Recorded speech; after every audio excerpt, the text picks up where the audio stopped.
The strange thing is that the two countries do not even share borders. You see, Nigeria and Ghana are separated by Togo and Benin, two francophone countries. Hi, welcome back to my channel, and don't forget to like this video. Before I went off for some days, I talked about a plot by an Igbo-Nigerian woman working so hard to turn the heart of Nigerians, especially the Yorubas, against Ghanaians. Now, Ghanaians have got nothing to lose, but as a Nigerian in her late 30s, getting to discover so many things about Nigeria that have been hidden away from me, now I have come to realize how important every piece of information is. And if you let it be for long, it's going to damage a lot of our young people. So let's dive into the video. Now, according to her, let me read.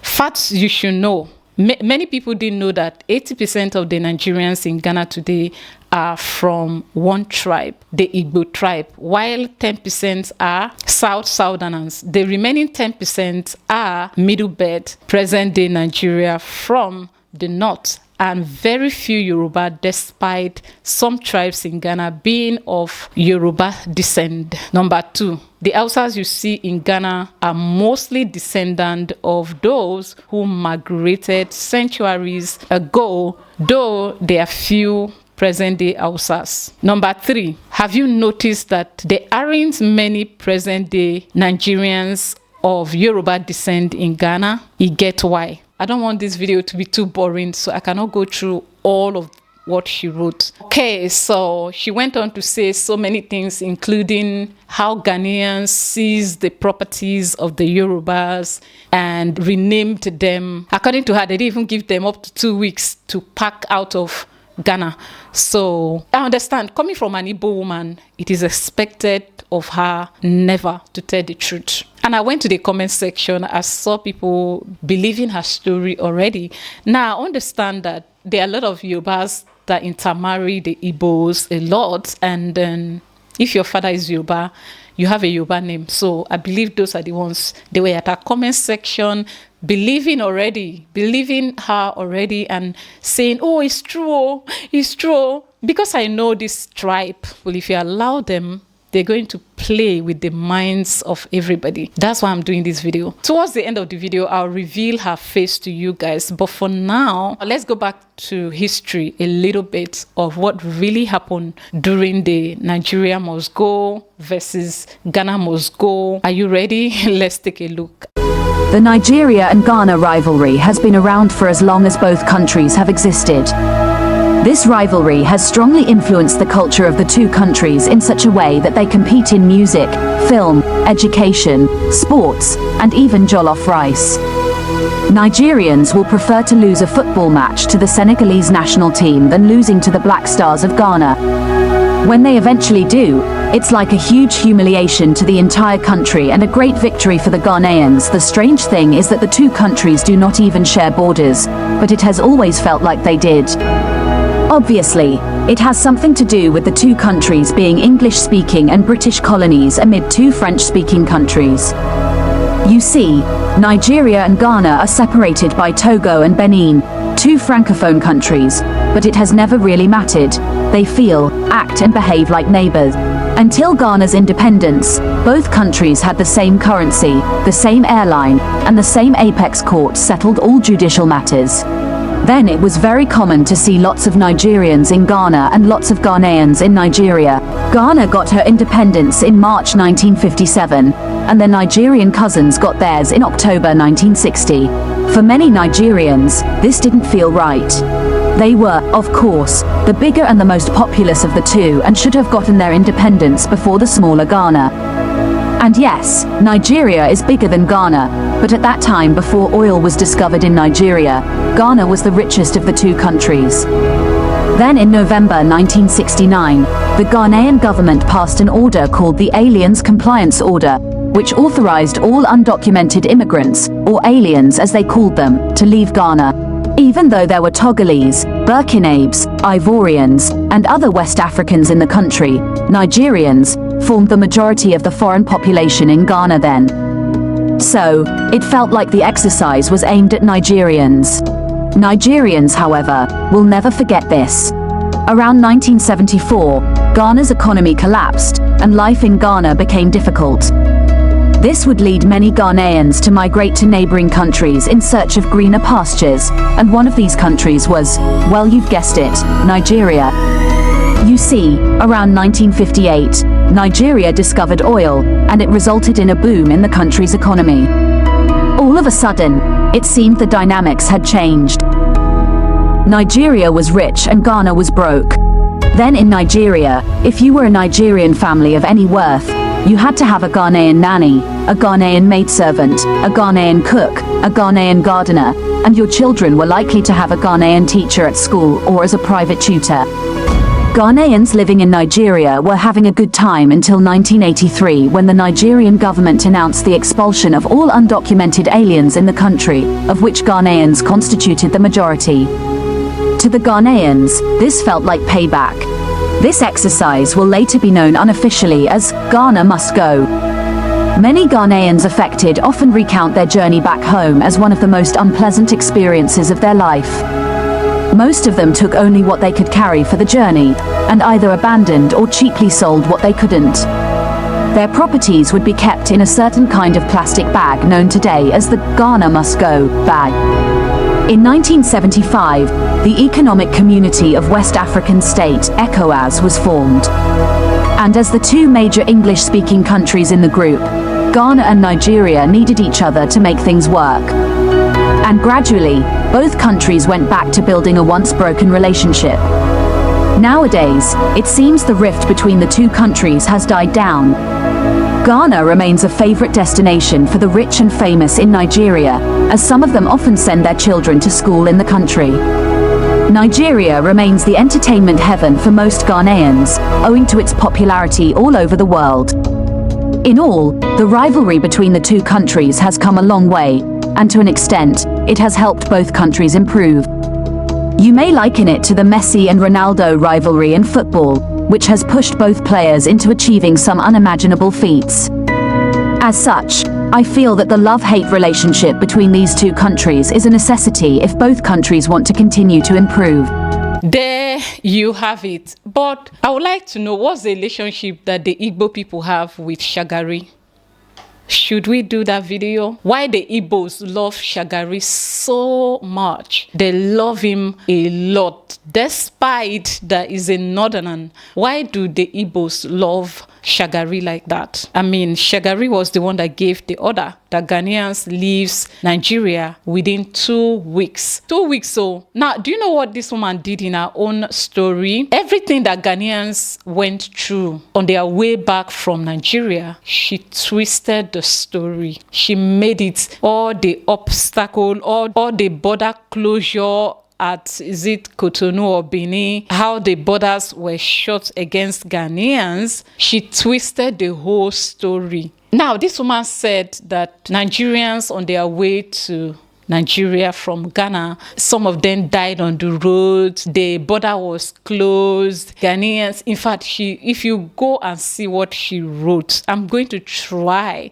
to leave some on the screen. I'm doing this video because Shagari was the then head of state of Nigeria, the one that gave the order for the foreigners in Nigeria to leave within 2 weeks. Why do the Igbos love him so much? If they don't tell you, I will do it. But I'm waiting. I hope they explain to you guys. It will be interesting to know why Igbos love Shagari so much. They do not joke with him. I have seen a couple of videos by Igbo elders being interviewed, and they spoke highly of Shagari. They love him a lot. Personally, I know why. And I'm like, that is uncommon, because Igbos do not love anybody except you are Igbo. Because they hate so much on other head of states. Even Babangida, that is married to one of them.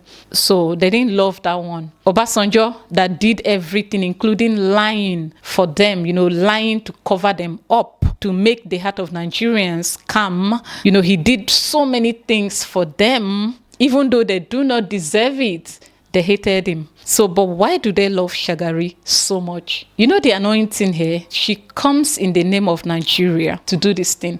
You see this game you're about to play, sis, you can't win it. Let's take a look at the woman a little, and I'll be right back.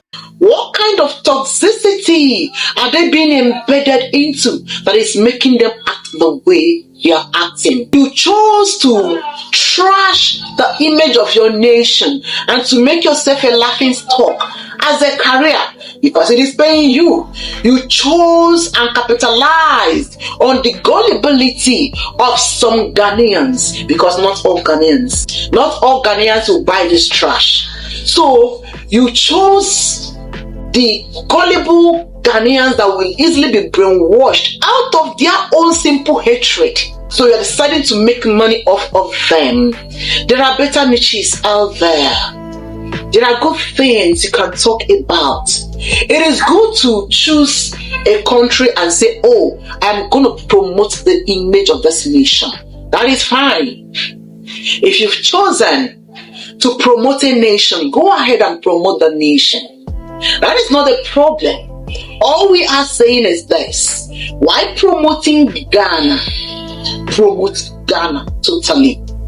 There are so many beautiful places you can cover. Go to their tourist centers. You can cover those areas. There are so many structures in Ghana that you can show the world. There are cultures you can show to the world. Promote them, but not at the detriment of your own people. Standing up to cost your land, to praise a nation that you know very well is different from your land is wrong. It is a very simple gospel that you are propagating. All countries do have criminals and good people. The same way we are battling problems in Nigeria, you are battling in Ghana. After all, we are all Africans. Corruption is eating deep into our societies. So, why will you abuse your nation and use such derogatory language against your own nation while you are in a foreign land? And then you are praising those people. Unfortunately, some of these people are my people. Please, majority of us are not like that. There are bad people everywhere. And for those of you Ghanaians who will come to say, oh, we are not the ones speaking bad about your nation. How many Ghanaians did you hear speaking trash about Nigeria? It is your people. What about what you are doing? You may not be talking about it, but you are giving them that moral support. You are helping them to push the narrative. Yes. You are supporting them morally. Go to the comment sections. You will go there to abuse Nigerians. So, if you are not supporting them, they will not continue in their trash. You are pushing them. You are using them to push the narrative, to push your agenda, because we know what you are doing. You will easily refer people to go watch trashy videos against Nigerians. And yet you will claim that we are brothers and we are sisters. Oh, you are our brothers and you are our sisters. I don't think so. Sisters and brothers do not snitch on their own. You can't claim to love us, but you are busy pushing a narrative against us. You are busy aligning with people trashing us. You are busy aligning with countries pulling us down. We Nigerians are the ones that do see all these things as banter. But to you, you are serious. It's pure competition to you. The question is, why is it that content creators, when they go to Ghana and they are not strong enough, they will go astray? What is it that you are going to gain? The money you are going to gain from YouTube or TikTok today, is it going to repair the damage or the harm that you are causing to your brothers and your sisters? They talk as if they are representing the opinion of Nigerians in Ghana. It is just the audacity in them to speak. Unfortunately, majority of them are my people. But nope, I'm not ashamed to call you out. Okay, yes, there are problems in Nigeria, but one thing we will never do is to trash Nigeria. I love my nation. I am a Nigerian, a bona fide Nigerian, connected to so many tribes. And so when I said I'm a Nigerian, I'm a Nigerian. If you choose to be a Nigerian, that is you. If you choose not to be a Nigerian, that is very okay. But when you have issues, remind them that you are not Nigerian. Not to tell them you are Nigerian when you steal or when you have issues. But when it is good, you will claim that you are not a Nigerian. Or when it is happening to others, you will claim you are not part of them, that you are not a Nigerian at all. It is a shame that so many of you decided to bring shame to yourselves. And it is so bad that Ghanaians allow themselves to be scammed, because what you are doing is scamming them. Sometimes when people watch your videos, they'll begin to ask, do you really sit down to analyze these niches properly before talking about them? Because you are exposing Ghanaians. What they are even doing is bringing shame to Ghana. Because some of the places you are showing and you are proud to say, oh, this is Ghana, is actually a slap to them. Because if you go to the comment section, you will see that even people from other nations are saying, who is this, the Ghana? Like, you should look for better niches to cover. I'm happy she said her people, because for me, you can't find me on that table. Proudly Nigerian all the time. But the truth we shall speak, and my opinion I will give. This is not the first time she's working hard, trying so hard. And she stated something in the video that she's connected to other tribes. Yeah, she's married to an Urobo man. For those of you that enjoys intermarriages, you do that. You marry hair, fire people, anything marriageable, you just do. Well done. Her own better. And why she's so angry with Nigerian content creators or Igbo content creators in Ghana is that they didn't take side with Ihenetu. I reacted to one of her videos here. And guess what? And in that video, she was making up excuses for Ihenetu, that is the Igbo king in Ghana. And now she's mad at Nigerian content creators for not being on the side of Ihenetu. So that is why she's angry. They're supposed to take side with Ihenetu. But they did. Some of them did. Because what they did there is as good as they should have just taken side with the man. She was faulting Nigerian YouTubers and Ghanaian YouTubers for ever speaking up against Ihenetu. And from the way she's talking now, you can tell that this is someone that has something personal against Ghanaians. Madam, deal with it. These people are so manipulative. She wants to come in the name of Nigeria. You are not allowed to do that, because I am a Nigerian and you cannot tell me how to feel about other people. In one of her recent videos, I don't know who watched the video, but I made a reaction here, reacting to a video of her making up excuses for Ihenetu, the Igbo king in Ghana, who happens to be her uncle. They are from the same place. So, and then after that, she was angry. She was blaming the content creators for the plight of Ihenetu. And she even went on to say, she said a lot of things that didn't make sense to me, because as always, she does not make sense yet. She's very manipulative. Yoruba people, it's up to you to allow this woman to use you, to manipulate you. I'm doing this video because I know how powerful the power of information is, and how dangerous if you allow information into the hands of people like these that do not know that word called truth. People that were conceived, born, and raised in lies. If you allow them to be in control of information, our future is not going to be a safe one.